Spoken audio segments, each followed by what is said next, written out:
ശ്രീ ഷാജി രാഘവൻ, നിങ്ങളുടേത് രാഷ്ട്രീയ ദുഷ്ടലാക്കോടുകൂടിയുള്ള നടപടിയായിട്ടാണ് ഇതിനെ CPM കാണുന്നത്. അത് രാഷ്ട്രീയമായി നേരിടേണ്ടതിനെ അങ്ങനെ തന്നെ നേരിടുമെന്നവർ പറയുകയും ചെയ്തിരിക്കുന്നു. എന്താണ് മറുപടി?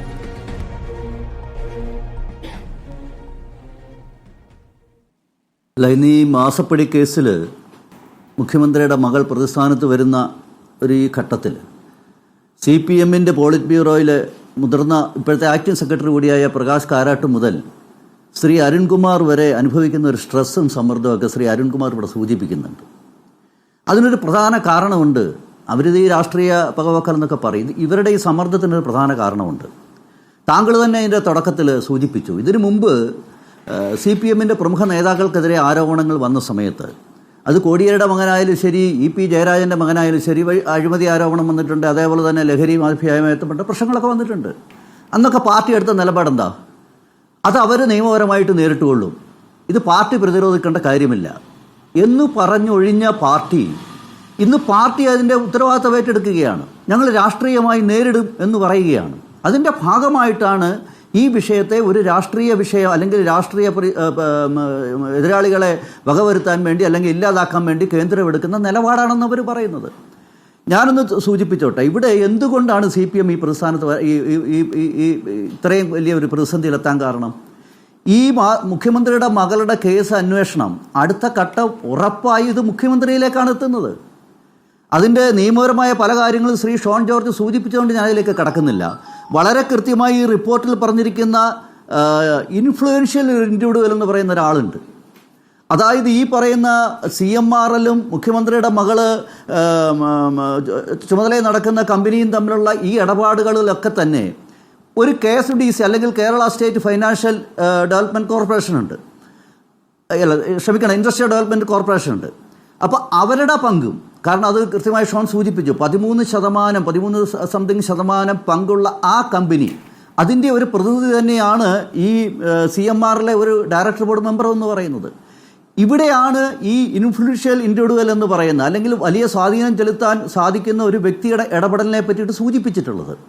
അത് ഉറപ്പായും അതിനുശേഷം മുഖ്യമന്ത്രിയുടെ മകൾക്ക് ഒരു ജോലിയും ചെയ്യാതെ അല്ലെങ്കിൽ ഒരു തരത്തിലുമുള്ള ജോലിയും ചെയ്യാതെ വേതനം കൊടുത്തു അല്ലെ പ്രതിഫലം കൊടുത്തു എന്ന് പറയുന്നിടത്താണ് ഈ പറയുന്ന മുഖ്യമന്ത്രിയുടെ ഇടപെടൽ വളരെ കൃത്യമായി വരുന്നത്. അതുകൊണ്ട് സ്വാഭാവികമായും ഈ കേസ് ചെന്നെത്തുന്നത് മുഖ്യമന്ത്രിയിലാണ്. അതുകൊണ്ടാണ് ഇന്ന് പാർട്ടിയുടെ സംസ്ഥാന അധ്യക്ഷൻ, BJPയുടെ സംസ്ഥാന അധ്യക്ഷൻ ഈ കാര്യത്തിൽ മുഖ്യമന്ത്രിയാണ് ഇപ്പോൾ രാജിവെക്കേണ്ടത്. അദ്ദേഹത്തിൻ്റെ സ്വാധീനം, അദ്ദേഹത്തിൻ്റെ ഇടപെടൽ, അദ്ദേഹത്തിൻ്റെ പാർട്ടിയിലും ഗവൺമെൻറ്റിലുമുള്ള വലിയ തോതിലുള്ള അപ്രമാദിത്വമാണ് മുഖ്യമന്ത്രിയുടെ മകൾക്ക് ഒരു പ്രവൃത്തി പോലും ചെയ്യാതെ 1.25 കോടി രൂപ വേതനം ലഭിക്കാൻ ഉണ്ടായ സാഹചര്യം എന്നുള്ള കണ്ടെത്തലിൽ തീർച്ചയായിട്ടും ഈ മുഖ്യമന്ത്രിയാണ് ഇനി വരാൻ പോകുന്ന ഇതിൻ്റെ തുടർ നടപടികളിലും തുടർ കേസുകളിലും ഒക്കെ തന്നെ പ്രതിസ്ഥാനത്ത് നിൽക്കാൻ പോകുന്നത്. അപ്പോൾ ഈ ഘട്ടത്തിൽ ഇതിനെ രാഷ്ട്രീയ എതിരാളികളുടെ അല്ലെങ്കിൽ രാഷ്ട്രീയ പകപോക്കലാണ് അല്ലെങ്കിൽ കേന്ദ്ര ഗവൺമെൻറ്റിൻ്റെ പകപോക്കലാണ് എന്ന് ശ്രീ അരുൺകുമാറിനെ പോലുള്ളവരും അല്ലെങ്കിൽ CPMും പറയുമ്പോൾ എനിക്ക് സൂചിപ്പിക്കാനുള്ള 1-2 കാര്യമുണ്ട്.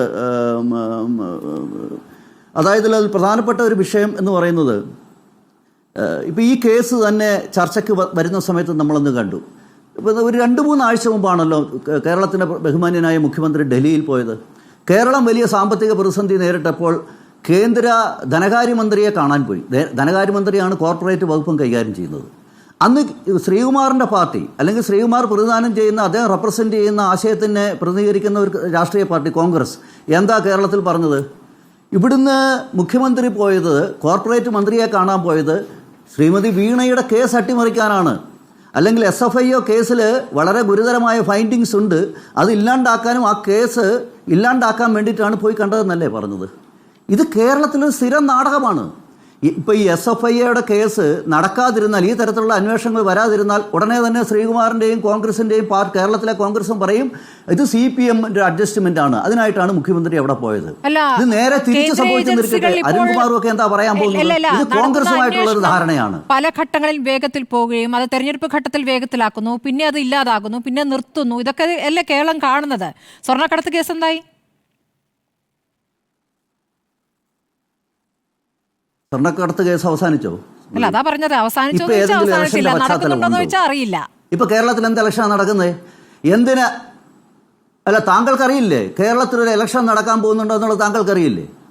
അടുത്ത കാലത്തും അടുത്ത ദിവസങ്ങളിൽ ഇലക്ഷൻ ഉണ്ടോ? ഒരു ഇലക്ഷനുമില്ല. അതാ ഞാൻ പറഞ്ഞത്.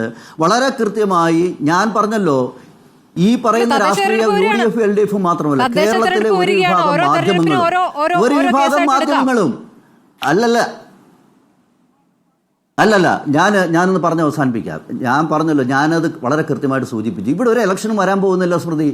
വളരെ കൃത്യമായി കേന്ദ്ര ഏജൻസി ഏറ്റെടുത്തിട്ടുള്ള കേസുകൾ വളരെ അതിൻ്റെ മുറയ്ക്ക് കൃത്യമായി അന്വേഷിക്കുന്നുണ്ട്. അതിൻ്റെ ഓരോ ഘട്ടത്തിൽ കേന്ദ്ര ഗവൺമെൻറ്റിനെയും BJPയും കുറ്റം പറയും, അരുൺകുമാറും ശ്രീകുമാറും. ഇന്നിപ്പോൾ കുറ്റം പറയാനുള്ള അവസരം ആർക്ക് കിട്ടിയിട്ടുണ്ട്? CPMന് കിട്ടിയിട്ടുണ്ട്. അവർ പോളിറ്റ് ബ്യൂറോയുടെ അല്ലെങ്കിൽ അവരുടെ പാർട്ടി കോൺഗ്രസിൽ നിന്ന് പുറത്തിറങ്ങി വന്ന് നേതാക്കന്മാർ മുഴുവൻ പ്രതിരോധിക്കുക. പറയുന്ന ഒരൊറ്റ കാര്യമാണ്, രാഷ്ട്രീയ എതിരാളികളുടെ പകപോക്കലാണെന്നുള്ളതാണ്.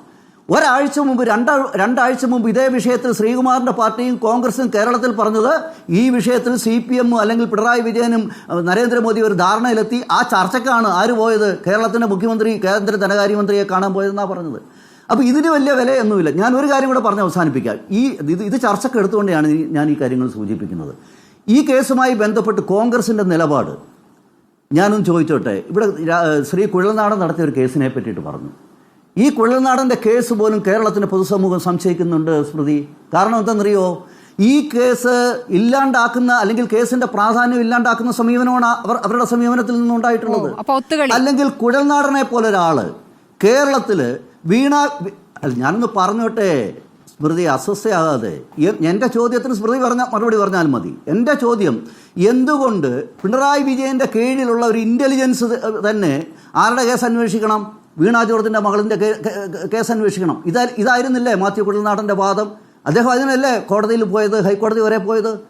ഞാനൊന്ന് ചോദിച്ചോട്ടെ, ഈ വീണ ജോർജിൻ്റെ കേസ് ക്ഷമിക്കണം കേട്ടോ, കേന്ദ്രമന്ത്രിയല്ല, നമ്മുടെ വീണ മുഖ്യമന്ത്രിയുടെ മകളുടെ കേസ് അന്വേഷിക്കുന്നത് കേരളത്തിലെ സംസ്ഥാന വിജിലൻസ് ഏജൻസി ആണെങ്കിൽ അതിനകത്ത് എന്തെങ്കിലും ന്യായം കിട്ടുമെന്ന് ശ്രീ മാത്യു കുഴൽനാടൻ വിചാരിച്ചിട്ടുണ്ടോ? വളരെ കൃത്യമാണ്. ആ മാത്യു കുഴൽനാടൻ്റെ കേസിനോടനുബന്ധിച്ച് സമാന്തരമായി വേറൊരു കേസ് പോയിരുന്നു. അദ്ദേഹത്തിൻ്റെ പേരെനിക്ക് ഓർമ്മ വരുന്നില്ല. അദ്ദേഹം മൂവാറ്റുപുഴ കോടതിയിൽ ഒരു കേസ് കൊടുത്തിട്ടുണ്ട്. ഒരു ഗിരീഷാണ്, അദ്ദേഹം ഇപ്പോൾ ഇല്ല, അദ്ദേഹം ഇതിന് സമാന്തരമായ ഒരു കേസ് കൊടുത്തിരുന്നു. അതെ, ആ കേസിൽ അദ്ദേഹം ആവശ്യപ്പെട്ടത് എന്താണെന്നറിയോ? കോൺഗ്രസ് നേതാക്കള് നമ്മൾ മനസ്സിലാക്കണം എന്തുകൊണ്ട് മാത്യു കുഴൽനാടനും ശ്രീകുമാറിനെ പോലുള്ളവർ കാലാകാലങ്ങളിൽ അഭിപ്രായങ്ങൾ മാറ്റി പറയുന്നു എന്നുള്ളതാണ്. എന്താ കാര്യമെന്ന് ചോദിച്ചാൽ കൃത്യമായി കോൺഗ്രസിൻ്റെ UDFൻ്റെ ആൾക്കാർ ഈ കേസിലുണ്ട്. ഇന്ന് ഇവിടെ വന്നിരിക്കുന്ന 185 കോടിയിലേതാണ്ട് 95 കോടിയോളം രൂപ വിവിധ രാഷ്ട്രീയ പാർട്ടികൾക്ക് കൊടുത്തിട്ടുണ്ട്. അതിൽ PV മാത്രമല്ല, RC ഉണ്ട്, KC ഉണ്ട്, അല്ലെങ്കിൽ രമേശ് ചെന്നിത്തലയുണ്ട്, അതേപോലെ തന്നെ കുഞ്ഞാലിക്കുട്ടിയുണ്ട്, UDFലെ LDF നേതാക്കളുണ്ട്. 7 കോടിയിലേക്ക് ആദ്യം വരുന്നതിലാണ് സംശയം. അതാണ് CPM സംശയിക്കുന്നത്.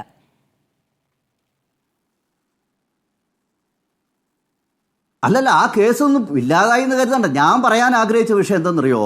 LDF UDF കാലാകാലങ്ങളിൽ ഇക്കാര്യത്തിൽ പറയുന്ന അഭിപ്രായ പ്രകടനം, ഈ കേസൊന്നും ഇല്ലാണ്ടായി പോകുന്ന ആരും കരുതണ്ട.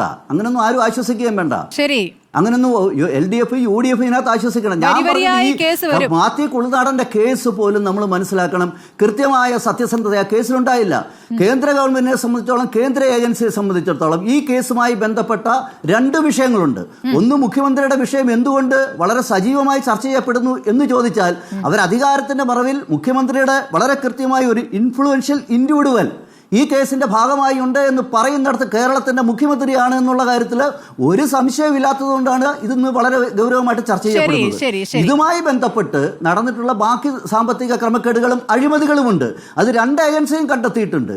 അത് SFI മാത്രമല്ല, നമ്മുടെ ആദായ വകുപ്പിന്റെ സെറ്റിൽമെന്റ് ബോർഡിന്റെ ഉത്തരവിലാണല്ലോ ഈ പറയുന്ന പ്രോമിനന്റ് പേഴ്സണെ കുറിച്ച് പറയുന്നത്. ശരി, തിരിച്ചെത്താം. എടുക്കുന്ന രാഷ്ട്രീയ നിലപാടാണ് കേന്ദ്ര ഗവൺമെന്റിനും BJPക്കും. ഇതിനകത്ത് ഒരു തരത്തിലുള്ള രാഷ്ട്രീയവും ഇല്ല. ഇത് രാഷ്ട്രീയമല്ല, മറിച്ച് ഈ ഗവൺമെന്റ്, കേന്ദ്രത്തിൽ അധികാരത്തിലിരിക്കുന്ന നരേന്ദ്രമോദിയുടെ ഗവൺമെന്റ് അധികാരത്തിൽ വന്ന കഴിഞ്ഞ 10-11 വർഷമായി ഒരു അഴിമതി പോലും ആരോപണം ഏൽക്കാത്ത ഗവൺമെന്റാണ്. പ്രഖ്യാപിത നിലപാടാണ്. അതുകൊണ്ട് UDF LDFും കാലാകാലങ്ങളിൽ മാറി ഇത് രാഷ്ട്രീയ എതിരാളികളുടെ പകപോക്കലാണ് എന്ന് പറയുന്നത് കേരളം തിരിച്ചറിയുന്നുണ്ട് എന്ന് മാത്രം മനസ്സിലാക്കിയാൽ മതി.